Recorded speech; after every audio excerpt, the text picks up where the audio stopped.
Hello दोस्तों, कैसे हैं आप लोग? अच्छे तो है ना? ध्यान तो रखते हैं ना आप अपना? किसी और के भरोसे तो नहीं छोड़ा है आपने? चलिए, आज हम लोगों को क्या पढ़ना है? मोशन, गति। गति चैप्टर चल रहा है हम लोगों का। हमने त्वरण बता दिया था। अच्छा, त्वरण क्या होता है? वेग परिवर्तन की दर ही त्वरण कहलाती है ना। त्वरण का सूत्र क्या होता है? ए बराबर वी अपॉन टी, वेग परिवर्तन पर समय। ठीक है, समझ में आए? एक समान त्वरण और असमान त्वरण, तीन हेडिंग मैंने लिखवाई थी आपको। एक समान, असमान, धनात्मक, ऋणात्मक और शून्य। देखो, धनात्मक, ऋणात्मक और शून्य त्वरण नेक्स्ट स्लाइड में बहुत अच्छे से बताएं, क्योंकि वो इंपॉर्टेंट है, ये इतना ज्यादा इंपॉर्टेंट नहीं है ना।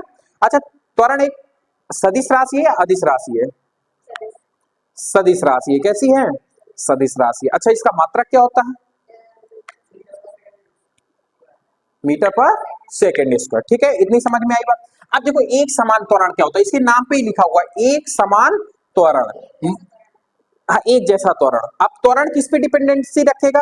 मैं बता रहा हूं ना, आपने फिजिक्स में जो भी पढ़े होंगे उसमें समय तो सब में कांस्टेंट रहता है। डिपेंड किस में करता है? सीधा त्वरण का फॉर्मूला क्या होता है? ए बराबर वी अपॉन टी। टी को अगर मैं हटा दूं तो ए डायरेक्टली प्रोपोर्शनल टू हो जाएगा वी के।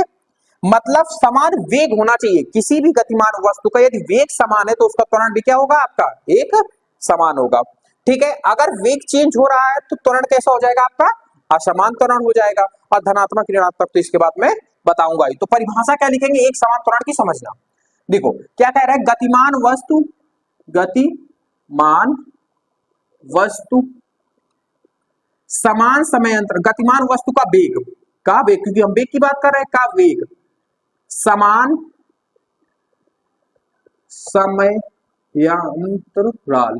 समयांतराल में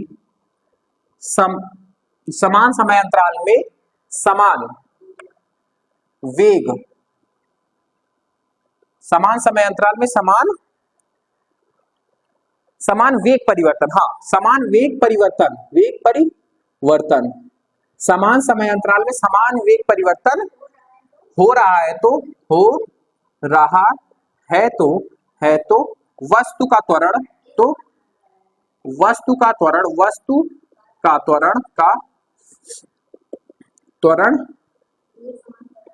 एक समान त्वरण कहलाए। देखो, आपको नहीं भी आता है ना, जैसे आपसे पूछे एक समान चाल क्या होती है, तो चाल किस पे डिपेंड करती है? चाल बराबर दूरी बटे समय। मतलब समान समय अंतराल में कोई गतिमान वस्तु समान समय अंतराल में समान दूरी तय करती है तो उसकी चाल एक समान चाल हो। तो समय को आप हटा देंगे तो आपको पता लग जाएगा कि जिसके बारे में पूछ रहा है उसका सूत्र लिखना है। और जैसे ही उसका सूत्र लिखोगे तो आपको डिपेंडेंसी पता लग जाएगा कि ये डिपेंड किस में कर रहा है। जैसे वेग किस पे डिपेंड करता है? दूरी पे डिपेंड करता है। त्वरण किस पे डिपेंड करता है? वेग पे डिपेंड करता है ना। चाल पे मत बोल देना, क्योंकि सदिश राशि हमेशा सदिश राशि के पास जाती है, अदिश राशि हमेशा अदिश की। तो त्वरण कैसा है हमारा? एक सदिश राशि है, तो ये चाल के पास जाएगा या वेग के पास जाएगा? वेग के पास जाएगा, क्योंकि वेग भी एक सदिश राशि है। ठीक है, इतनी बात समझ में आई आपको? चलो, असमान त्वरण इसी से लिख सकते हो, गतिमान वस्तु का वेग समान समय अंतराल में नहीं, समान समय अंतराल में भिन्न भिन्न वेग परिवर्तन हो रहा हो, समान समय अंतराल में भिन्न भिन्न वेग परिवर्तन हो रहा हो तो वस्तु का त्वरण असमान त्वरण कहलाएगा। ठीक है, चलो अभी डेफिनेशन में लिखते हैं तो आपको और अच्छे समझ में आएगा। क्या लिखेंगे उसको साफ कर दो।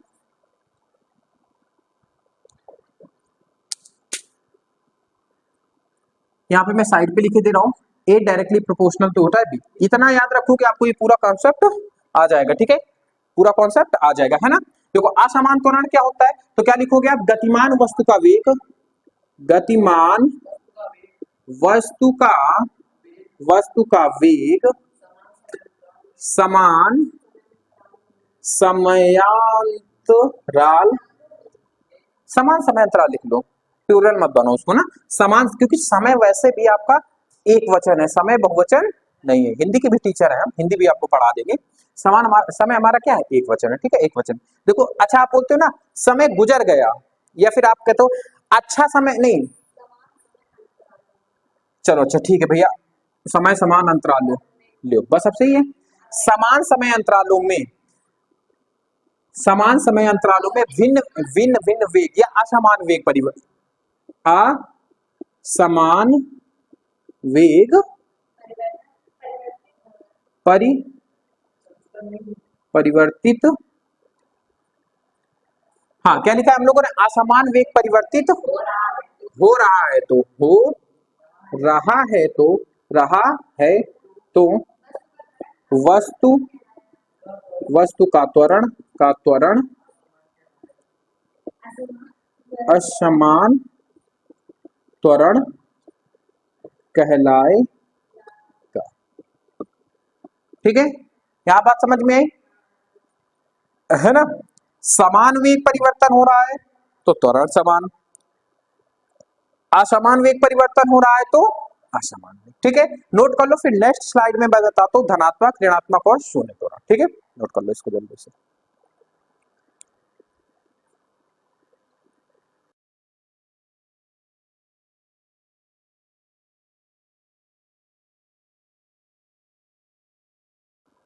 चलिए दोस्तों, अब क्या पढ़ना है हम लोगों को, धनात्मक, ऋणात्मक और शून्य त्वरण, है ना। तीन त्वरण पढ़ने हैं आज हम लोगों को, धनात्मक, ऋणात्मक और शून्य त्वरण। आज की क्लास यहीं पे खत्म कर देंगे बस, है ना, बाकी बातें करेंगे नेक्स्ट क्लास में। ठीक है, अच्छा आप लोगों का पेपर हुआ है ना, फिजिक्स वाला दिखाओ जरा सा, अर्धवार्षिक पेपर है, देखो मैंने जो क्वेश्चन कहा था वही क्वेश्चन आपके उसमें आया है, देखो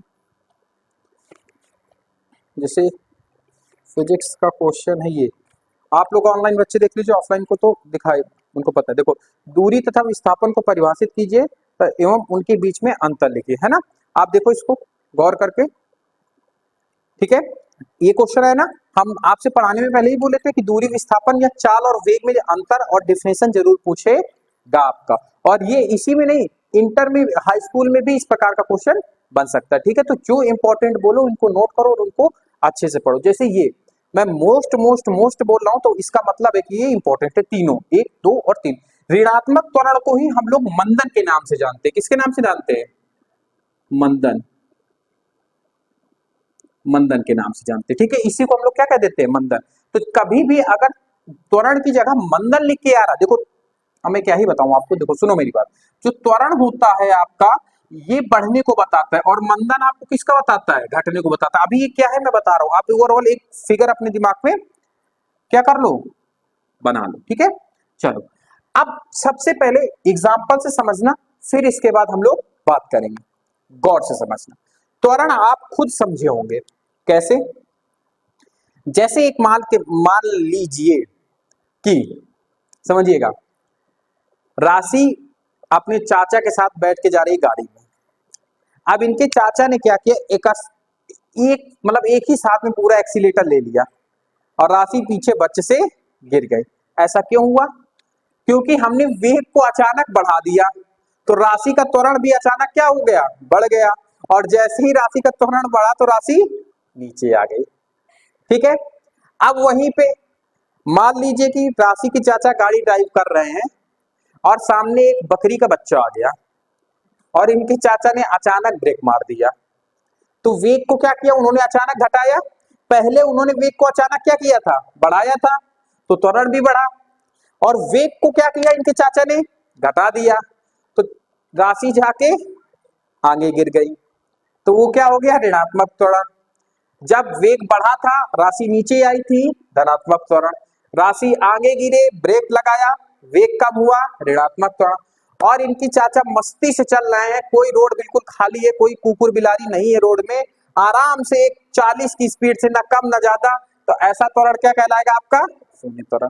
तो आप जीवन लाइफ में त्वरण का प्रयोग करते हैं कि नहीं, इसी तरीके से गाड़ी में तो कम होता है, बस में बहुत लगता है। बस वाला अगर कलाकार है तो सरकारी बस तो इकट्ठा उठाता है गाड़ी को, पहले गियर में इकट्ठा उठाएगा, तो जितने भी लड़के मतलब जितने भी पैसेंजर होंगे वो कहाँ चपक जाते हैं जाके, आगे वाली में नहीं, पीछे वाली में, क्योंकि ब्रेक पड़ा तो पीछे, उल्टा काम होता है, गाड़ी आगे बढ़ेगी तो आप पीछे को जाओगे। अब मान लो कि वहां अचानक जो है सुमर का बच्चा आ गया, तो गजगजा के इसे मार दिए, तो थूथून उथून लड़ जाते जाके किसमें, आगे वाले में। कभी चुटाए हो गए आप लोग, ऑनलाइन बच्चे तो पक्का मार खाए होंगे इस प्रकार से, है ना। बात समझ में आई ना आपको, तो ऋणात्मक, धनात्मक और शून्य त्वरण समझ में आया। और बस बढ़िया हाईवे में चल रही है 40 50 60 की स्पीड में बिंदास, इधर राशि पुड़िया फाड़ के हम लगी है, मतलब पुड़िया का मतलब चिप्स वगैरह, इमली इमली चिप्स कुछ भी, और इधर अक्षय जो है बगल में बैठ के कैमरा से सेल्फी ले रहा है ना। तो अगर आप समझना, अच्छा मजाक बहुत हो गया, आप कह दे समझो, अगर ऑब्जेक्ट का वेग नियत वेग से चल रही है, वेग में परिवर्तन नहीं है, तो त्वरण क्या हो जाएगा, शून्य हो जाएगा, क्योंकि वेग परिवर्तन शून्य है। वेग अगर बढ़ रहा है तो त्वरण कैसा होगा, धनात्मक त्वरण, और वेग अगर घट रहा है तो मंदन होगा। मंदन मतलब आपको पता ही होगा, मंद होना मतलब धीमा होना, है ना। तो यहां तक बात समझ में। अब इसकी डिफिनेशन लिखते हैं ना। तो डिफिनेशन क्या होगी, गतिमान वस्तु, देखो देखो गतिमान गतिमान वस्तु के वेग का परिमाण समय के साथ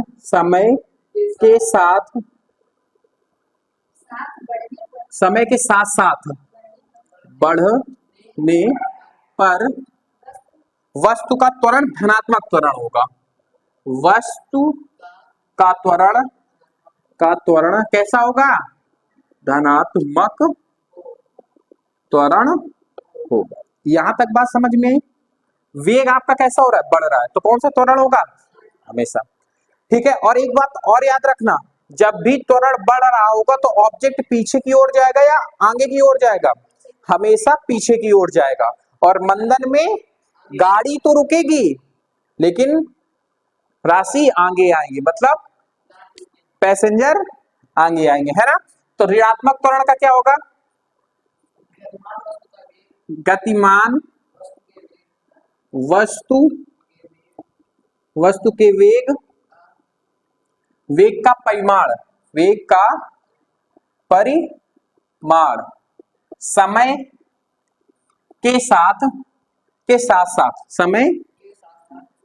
के साथ घटने पर वस्तु का त्वरण का ऋणात्मक, इसी को ऋणात्मक त्वरण बोल दो, या फिर देखो इसको क्या लिखा है, पढ़ो, त्वरण, है ना, त्वरण, या फिर इसी को मंदन कहते हैं, मंदन ऋणात्मक त्वरण होगा। अब अच्छा एक बात और बताओ,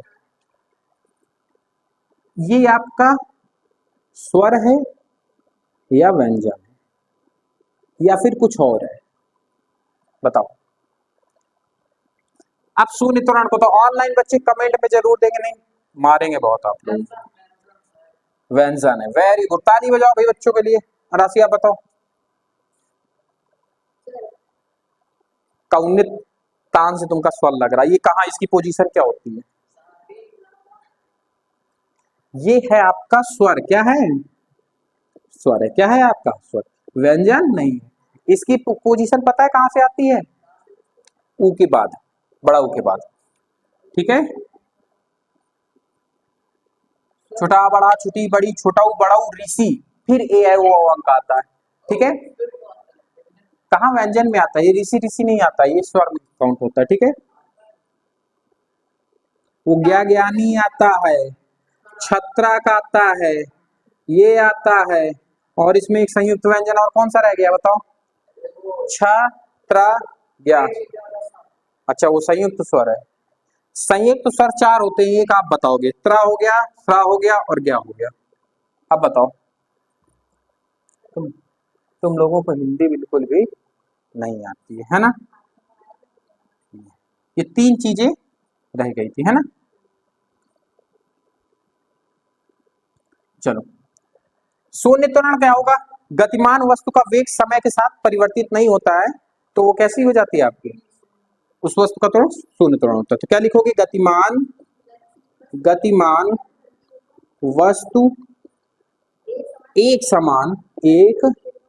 समान वेग से गति करती है, वेग से गति करती है तो वस्तु का वेग, वस्तु का त्वरण, अरे ठीक है उतना रहने दो, वस्तु का त्वरण क्या रहता है, शून्य त्वरण शून्य त्वरण होगा या होता है, कुछ भी लिख दो होता। तो आपको समझ में आया ना, शून्य, धनात्मक और ऋणात्मक समझ में आया आपको अच्छे से, पक्का ना। तो आज की क्लास को फिर यहीं पे एंड करते हैं, बाकी बातें करते हैं नेक्स्ट क्लास में। हाँ, आज की क्लास थोड़ी सी छोटी हुई है, लेकिन राशि को थोड़ा सा पूजा वगैरह में जाना है, तो आज क्लास को थोड़ा रोकना पड़ेगा। ठीक है, तो आप अपने और अपनों का ख्याल रखिए। यहीं पे ऑनलाइन क्लास को विराम देते हैं, बाकी बातें करते हैं नेक्स्ट क्लास में। धन्यवाद।